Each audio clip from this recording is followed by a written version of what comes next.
Right now, Americans are voicing concern about the government shutdown as it enters its second month. What's at stake if it continues to drag on? This is funds for food share have run out, and Wisconsinites are feeling the strain. How one local church is helping out. Plus, you've probably had a dog or a cat as a pet, but what about a reptile? See the scales on show in Madison's Reptile Expo. That's all coming up on News 3 Now at 10. Good evening and thank you for joining us tonight. I'm Jalen Banks. The government shutdown is approaching its second month. In just a few days, it could become the longest ever in U.S. history. It's having nationwide impacts like the pause of federal funding to assistance programs like SNAP. Nationwide, 42 million Americans rely on SNAP. Here in Wisconsin, it's nearly 700,000. And in Dane County, it's 64,000 people total. And here in Madison, a local church is hosting their annual food drive. Mount Zion Baptist Church is partnering with a local chapter of the Divine Nine to end food insecurity and hunger. Church leaders say they're in need of donations now more than ever. Our Tanisha Shaw has more. Praise and worship from a packed Sunday service at Mount Zion Baptist Church in Madison.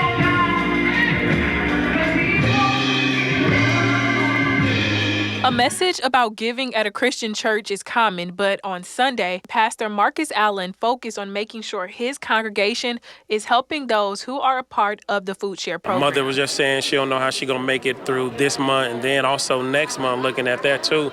It's a lot of struggle, and so we try to do whatever we can. Pastor Allen asks if everyone could bring non-perishable food to Mount Zion's and the Divine Nine's annual food drive to help those in need. With millions of people across the country having a delay in benefits, he said that they will need more than just prayers. We know our prayers is not enough. No, people say I'm praying for you, but we also let them know that we have the need. Some support here. Food share, better known across the country as SNAP, is currently delayed after confusion on whether contingency funds can be used to fund SNAP during the government shutdown. This impacts 700,000 people in Wisconsin alone. So we need more to be able to last longer and to help more people as the need continues to intensify. It's just scary for them. And it's a little frustrating when you don't have the money to buy the things you need. Food is expensive. This is Marian Sullins. She's the director of Mount Zion's food pantry. She told me that last week, clients emptied the food pantry in roughly 2 days. There's a lot of people that need help, and they needed help before the SNAP situation. So the SNAP situation only added the burden. Around this time of the year, the church and the local Divine Nine chapters always host this annual food drive. Pastor Allen says that this could be divine timing for those in need. Making sure that they have the dignity that they deserve. They just need a little help just to get by, and we want to provide those services. The help from the community, we will survive, you know. It may be a little tight sometimes, but Dane County will help our people. We've been here, and you can count on us. The food drive here at Mount Zion Baptist Church ends next Sunday. But if you want to make a donation with a non-perishable food item, or if you want to make a monetary donation, you can do so whenever, because the food pantry runs 365. Reporting in Madison, Tanisha Shaw, News 3 Now. Tanisha, thank you. And with the government shutdown now in its second month, millions of Americans are trying to figure out how to make ends meet amid the new uncertainty over the SNAP food benefits. President Trump is returning to the White House on Sunday after spending the weekend in Florida. CBS News' correspondent Willie James Inman reports from West Palm Beach. This bakery in the Sacramento, California area is offering free sourdough bread to people who receive government food assistance through SNAP. It's awful, right? Like, we can't not give people what they need. On Friday, 2 federal judges ruled that the Trump administration must continue to fund SNAP, the nation's biggest food aid program, by using contingency funding. That is a very, very small Band-Aid. And The only way you're going to get SNAP benefits back on track is if Democrats vote for our clean CR. Republicans continue to urge Democrats to support a short-term spending bill that would reopen the government. Democrats say they want an extension of Affordable Care Act subsidies that would lower the cost of health insurance premiums. Get the darn thing open, deal with the healthcare cliff. Don't let people go hungry when we've got money set aside on SNAP. That can all be accomplished sooner the better. A new CBS News YouGov poll shows Americans are increasingly voicing concern about the shutdown's impact on the U.S. economy and themselves. There's also worry about the effect on government functions, including air travel. We have to be honest, when we have controllers where we have shortages in towers and TRACONs doing two jobs, does it add more risk into the system? Sure it does. But again, we're always managing that. So far, air traffic controllers have missed one paycheck. But Transportation Secretary Sean Duffy said he's talked to a number who say they cannot manage missing a second payday. Willie James Inman, CBS News, West Palm Beach, Florida. And with temps beginning to drop in areas across the U.S., some states are warning that the funding for the more than $4 billion low-income assistance energy program is being delayed because of the federal government shutdown, now in its 5th week. If you or one of your loved ones are being impacted by the government shutdown, there are resources available to help.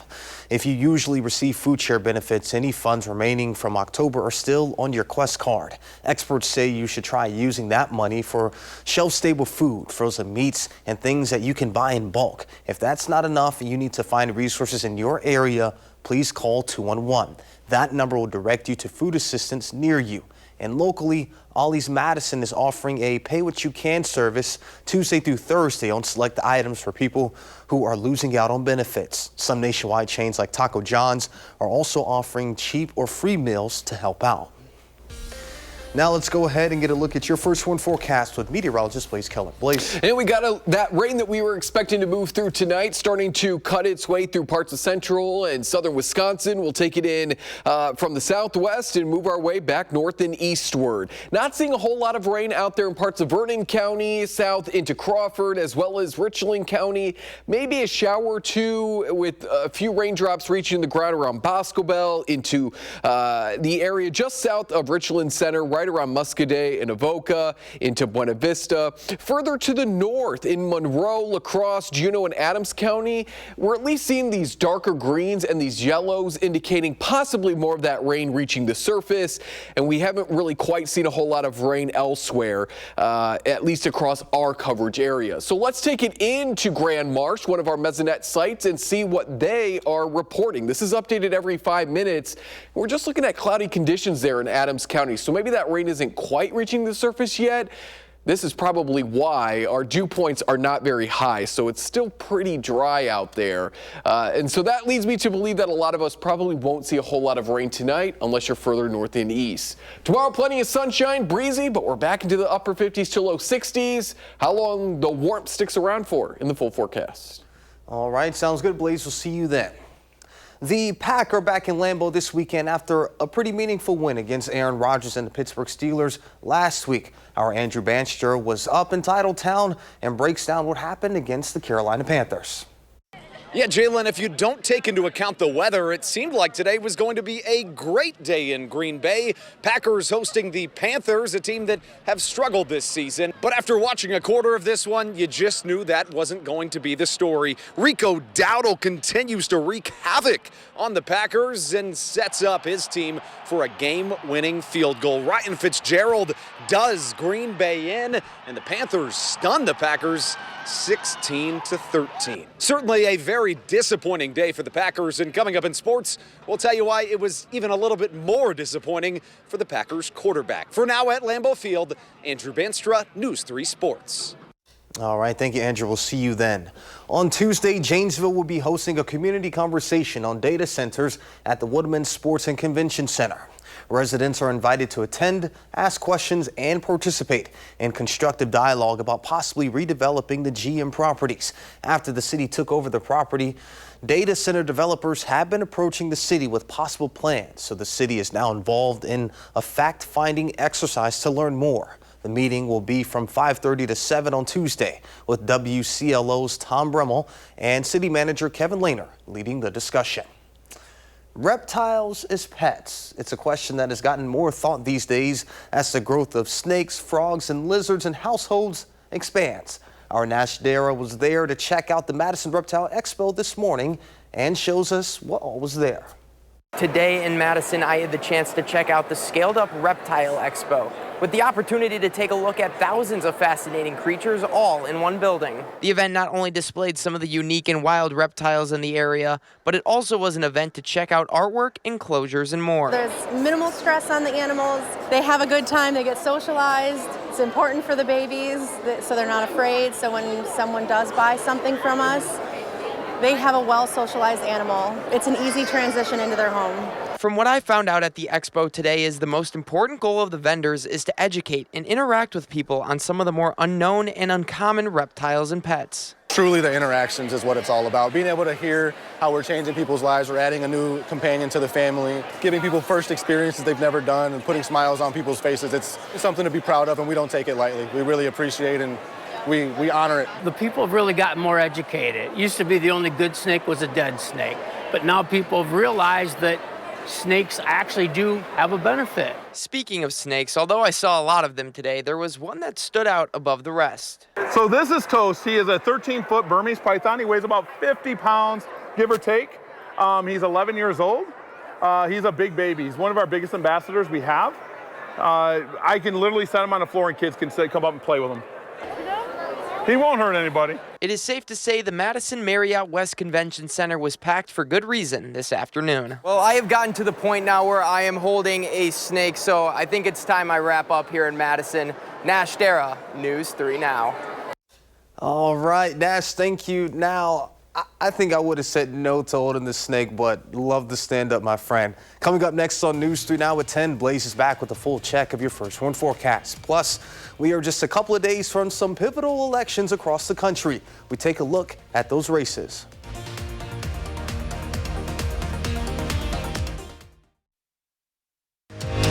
You're watching News 3 Now at 10.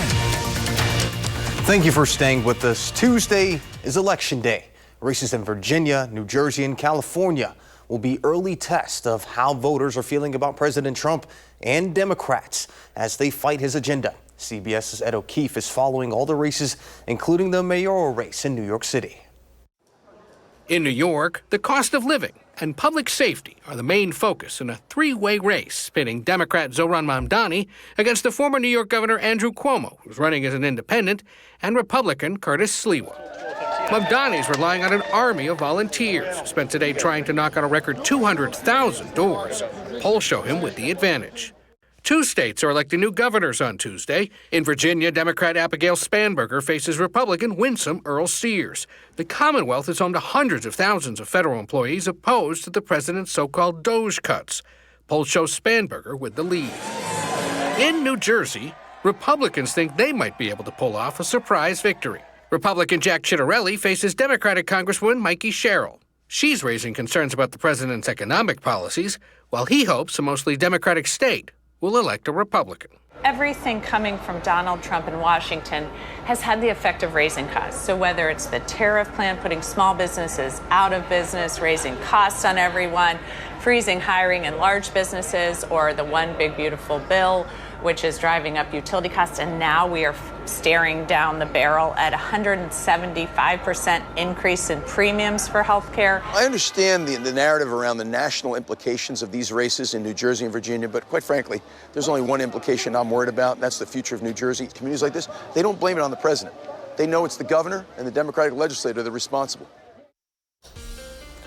Definitely going to be keeping an eye on all of those races come Tuesday, but let's go ahead and get a look at your first one forecast. Blaze, what should we expect? Well, other than those showers tonight, we're looking at a pretty dry and warm first full week in November. Upper 30s to low 40s tonight. Rain showers have already started to move on into parts of La Crosse, Monroe, Juneau, and Adams County. We'll likely see a lot more of that rain further to the north and east. South and west, we're not looking at as much rain chances. It's still fairly dry outside, so even where the rain is falling right now, we're not actually seeing it reaching the surface. As we go into Monday, we're expecting sunnier conditions, still breezy, and temperatures in the mid to upper 50s. Maybe we squeeze out a low 60 by Tuesday, and we stay pretty dry and warm and breezy over the next, I would say, 3 to 4 days at the very least. So there's the rain moving through tonight. By the time we're all waking up on Monday, the rain is already pushed off even beyond Michigan as a high pressure system moves on in. Still breezy at times, but warm. Plenty of sunshine as a high-pressure system quickly moves its way through the area. Once again, southwesterly winds take on over as we head into Tuesday. A little bit more cloud cover, but we're still into those upper 50s and maybe even a few low 60s. This low is going to try to bring some rain into the picture, but I think a lot more of it will stay off into the UP or at the very least northern Wisconsin.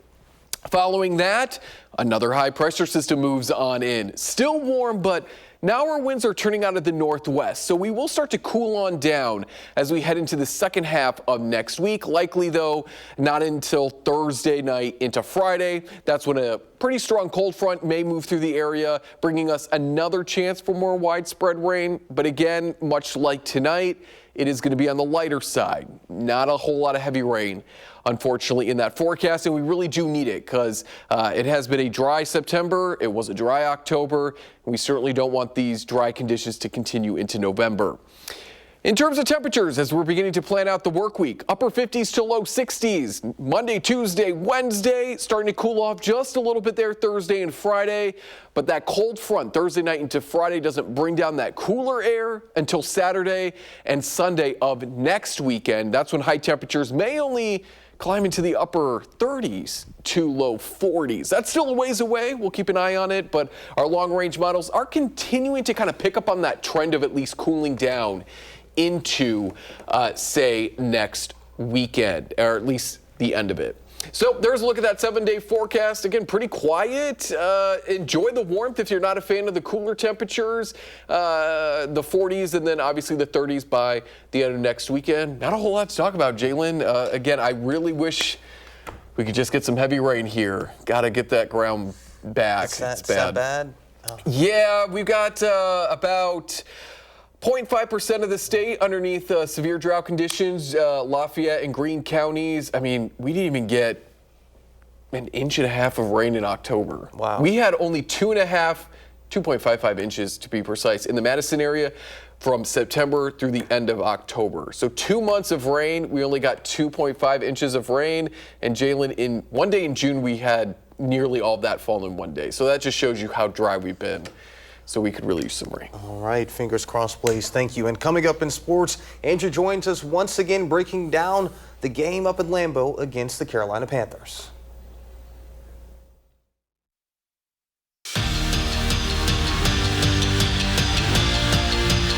What did you do when you were 27 years old? If, by chance, you used to play quarterback for the Green Bay Packers, chances are you won your first Super Bowl. Bart Starr, Brett Favre, and Aaron Rodgers all won their first when they were 27 years old. And you may be thinking, why is any of this important? And the answer would be, Sunday was Jordan Love's 27th birthday. So if history holds up, this is the Packers' year. But hosting the Panthers was anything but a proper birthday party for the Packers and their quarterback. Not a whole lot happened in the first half, just a pair of Packer field goals sandwiching a Panthers touchdown. Rico Dowdle does the job.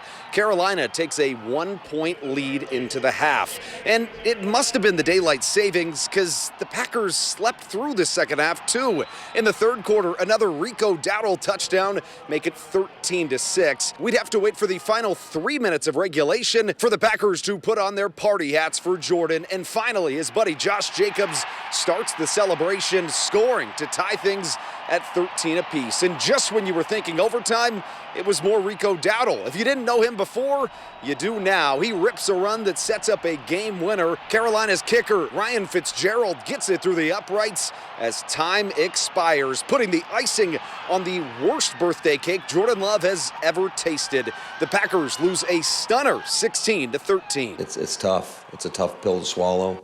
I don't think it was for a lack of effort or anything like that. We have to get back to making sure that we have a solid week of practice. And I know That's probably not the sexiest answer that everybody wants to hear, but that's a reality. It's very frustrating. I think everybody in that locker room is very frustrated. It's tough. What we're walking out of that locker room feeling is if we don't play our best, we're going to get beat just like that, no matter who it is. So we got to find ways to be at our best and, like I said, be more consistent, put up more points in this, but it's definitely frustrating, but this is what happens if you don't play your best week in and week out. And of course, now we are joined by our senior Packers writer, Jason Weldy. And Jason, I have an urgent question. What was the worst birthday present you ever received? Well, I thought you were going to bring me a stool for this That'd week, be but a it's good not one. my birthday. It is Sure. Jordan Love's birthday. Yeah, there's been a lot of bad birthdays, but this one has to be one of the worst. Now, the last time a quarterback had a birthday on a game day was Aaron Rodgers in 2018, December 2nd, and the Packers fired Mike McCarthy later that afternoon during his birthday party at home. So it could have been worse, but today was not good if you're a Packers fan. And we'll stay on these sour notes. Tucker Kraft goes down with a knee injury. Yeah, it is an ACL in his right knee, which obviously ends his season. You know, a week ago, we were talking about how this team needs to build its passing game around Tucker Kraft. He's coming off of a game where he caught 7 balls for 143 yards and 2 touchdowns. Those are all career highs, and now you're without him for the rest of the season. That changes this team's offensive dynamic in a huge way. And, you know, despite their record, which is good overall, do you kind of feel like we saw this one coming a little bit? I mean, it hasn't always been pretty despite the 5 wins. Yeah, I don't think when you're favored by 13.5 points and you're at home and you're playing a team that has been up and down like the Panthers, this is a game you win. Like, if you're the team you think you are, even though you lost an important player, and I asked Jordan Love afterward about the impact that had, and it clearly did have an impact on this team, but they still had opportunities to go win the game. And Jordan Love throws an interception. They have the fumble early in the game. Like, they have to be better if they are the team that they think they are, and maybe they're not the team we thought they were.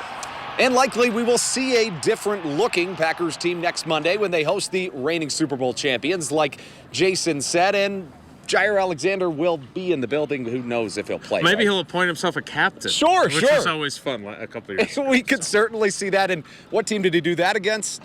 That was against Carolina, the team that won today. Yeah, that's a sad way to bring it full circle. So on that note, for Jason Weldy, I'm Andrew Banstra from Lambeau Field for News 3 Sports. We'll be right back. Andrew and Jason, thank you. A final check of your first one forecast is coming up when we return.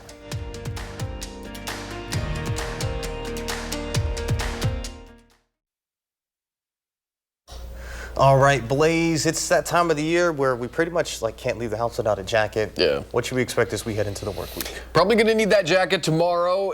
Low 40s still is a bit chilly out there. It's not going to be breezy as the kids are heading off to school and we're heading off to work, but it will be breezy by the time we're all heading home with winds anywhere between 10 to 20 miles per hour, gusting upwards of 30 out of the southwest. We'll be in the upper 50s, though, to low 60s. Not only Monday, Tuesday, but into Wednesday as well. Mid-50s to wrap up next week. Some rain there Thursday night into Friday. And then we're looking at another rain chance well off into the future by next Saturday. So a pretty dry and warm week ahead for the first full week of November. All right, well, sounds good. Thank you, Blaze, and thank you all for joining us. Seinfeld is up next, and News 3 Now this morning starts at 4:30.